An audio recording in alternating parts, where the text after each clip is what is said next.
Hey guys, I didn't make a video last night, so I was gonna kind of ramble for like 15 minutes on this one. I find it so amusing how much the left has collapsed in the last year or so.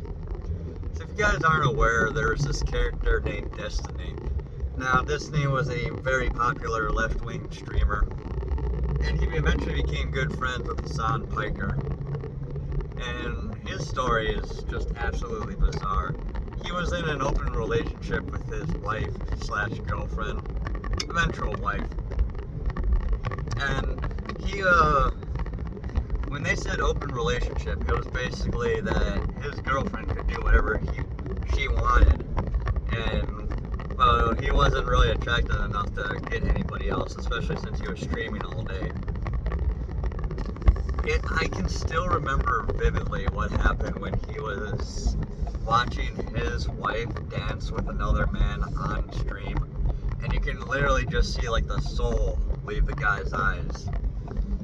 And of course, she eventually left him for pretty lackluster dude, all things considered. But again, Destiny, he used to be a little bit more based, and then he just went completely off the deep end.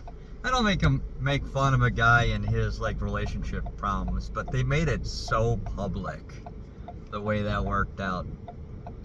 And he and Hassan Piker used to be very good friends, and they had a falling off for some reason. You just get into this endless purity test where if you aren't 100% on board with another person's politics, they'll become your greatest enemy. And it seems like what the left has done. And it's just so... It's sad is what it is that none of these people can have any real friends. That they can't have somebody they even mildly disagree with. Because then it becomes that these people are absolutely afraid to even say anything and talk about any of their politics whatsoever, because if they disagree on the slightest thing, their entire careers could be ended. If you look at the Democrats, it's very much the same way, except really in Congress, because in Congress they all have to vote the same way. Otherwise, they'll get outvoted every single time. And it's very rare to see a Democrat dissent and vote against the party interest. And it's not because they're mind controlled or anything like that. It's not like they're brainwashed. But they're so afraid of their own voter base, which to an extent you should be. You should represent your voter base.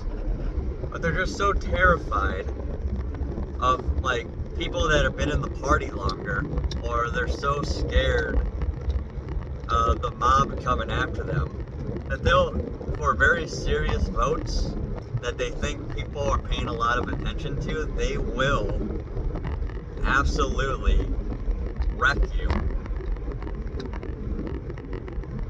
And oh my god, man, I don't think the Democrats have a single person that they could run in 2028. And just to switch up a little bit here, did you know that the person voted as the best possible candidate for 2028 was Kamala Harris? You know, despite the fact that she did absolutely nothing for 4 years as vice president, that people went around asking who she was and what she has done. There were interviews, street interviews, where people were going around asking black people and Democrats in general, do you know who Kamala Harris is? And a lot of them had no idea who she was. And then they asked her if they did know who she was, what were her accomplishments in office? And 9 times out of 10, the best answer they could give was, she's the first black female vice president. Which is absolutely insane. When she was growing up, and I mentioned this a few times, her father and her mother are both Indian.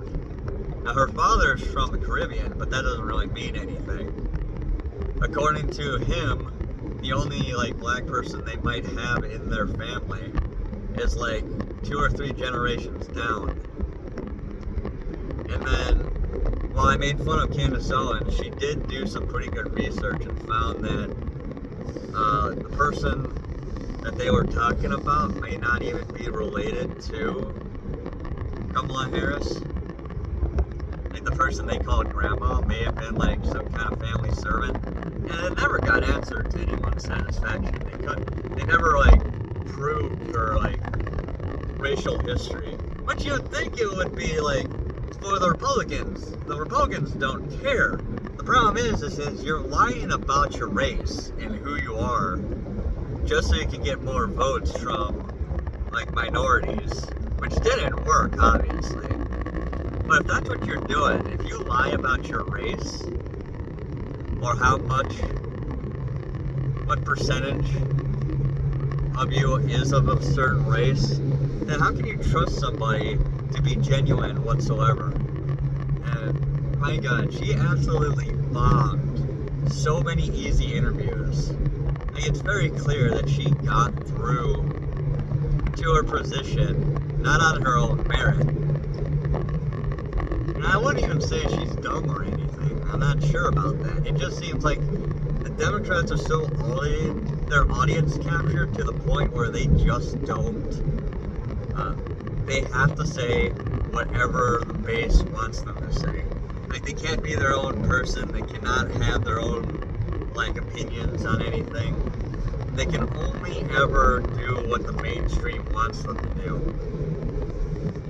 That's what makes Trump just such an amazing president, is that he doesn't care.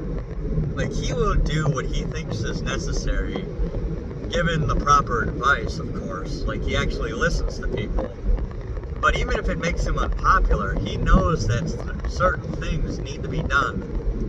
And he has gotten very good at defending himself from the media, who is always lying about him. And then you got other people who want to run for president.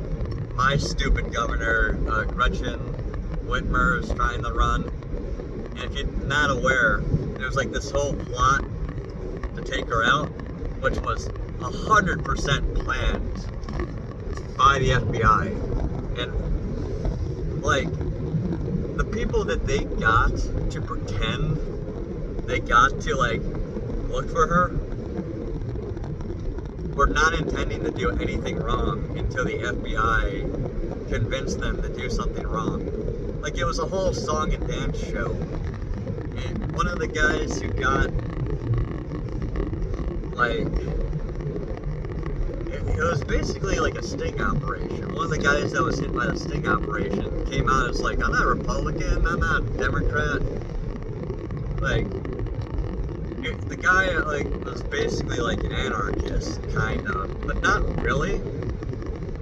Like, kind of a libertarian, but he doesn't like align with the libertarian cause either. It was just like a straight up independent dude. And he had like no involvement whatsoever. They wanted to give him like 20 years in prison. And he fought that tooth and nail and won, and had to basically leave and move out in the middle of the country somewhere. And he was interviewed by Rekieta Law before Rekieta Law turned out to be like a stereotypical lawyer where he was on cocaine. And the whole Rekieta Law thing too, man. Like, I've been donating money to Yellow Flash for a while. And I wouldn't say like me and him are friends or anything. Like, the guy barely knows I exist. But I made like a bunch of donations to him. Anyways, Yellow Flash was good friends with Rekieta Law. And it turned out that he was in a poly relationship on cocaine, and then he fired a gun into the ceiling of his house. He's got kids in the house too. And it would be a miracle if the kids don't end up being taken away by Child Protective Services. Just a whole bunch of nasty crap. Like I said, I'm just rambling today. I gotta get a quick video out. But anyways, back to like the Democrats. Yeah, they were going to have Gretchen Whitmer run, who was involved in that fake kidnapping plot. And then they were going to have, like, Josh Shapiro run, the governor of Pennsylvania, who they found a dead body in his office. And they never really explained it, like, why someone had offed themselves inside his office. And they're going to have Tim Walz, who absolutely has humiliated himself completely. In fact, he basically came out in full-throated support of the Tesla rioters. Now, he didn't support the burning or anything, but he was looking at, like, the Tesla stock and celebrating it, completely, like, ignoring the fact that the reason why Tesla stock was down so low is because a lot of Democrat donators, like the top 10% of the country who owns 88% of the stock, sold off their stock in massive proportions due to the fact that they had basically, my God, my brain's not catching up with me, that they basically tried to sabotage it, but also because of the riots themselves. And that people were being basically having Yorkshire Terriers destroy vehicles and scare people into selling their Teslas off and not buying another one ever again. And you gotta keep in mind, a lot of people who buy Teslas are Democrats. Because, like, the whole environmentalist electric car thing is a left-leaning thing. Which is why you have to admire Elon Musk. Because, my God, he knew that he wouldn't get a bunch of Trump supporters suddenly buying his truck. At least he had that known. And it was so funny that people were accusing Trump of giving Elon Musk this huge deal on vehicles, when it turns out that the deal was given to him by Biden. And then Trump canceled the deal. So Elon helping Trump win actually hurt his sales. And Trump and Elon are still like best friends. That's funny, man. And then they want Gavin Newsom to run, too. Like, you've got 4 governors, all completely insane. None of them have mainstream opinions. I would be amazed if they got more than like 60 million votes. Like, the Democrats, they have screwed themselves so majorly. I just don't know what they're going to do with themselves. And they've been cannibalizing each other so massively. Like, David Hogg is being removed from his position as co-chairman of the Democrat Party. And it's going to be interesting analyzing just how screwed they are coming up to the election. But anyways, that's it for now, guys. Just a quick little video, just so I can ramble a little bit. Bye.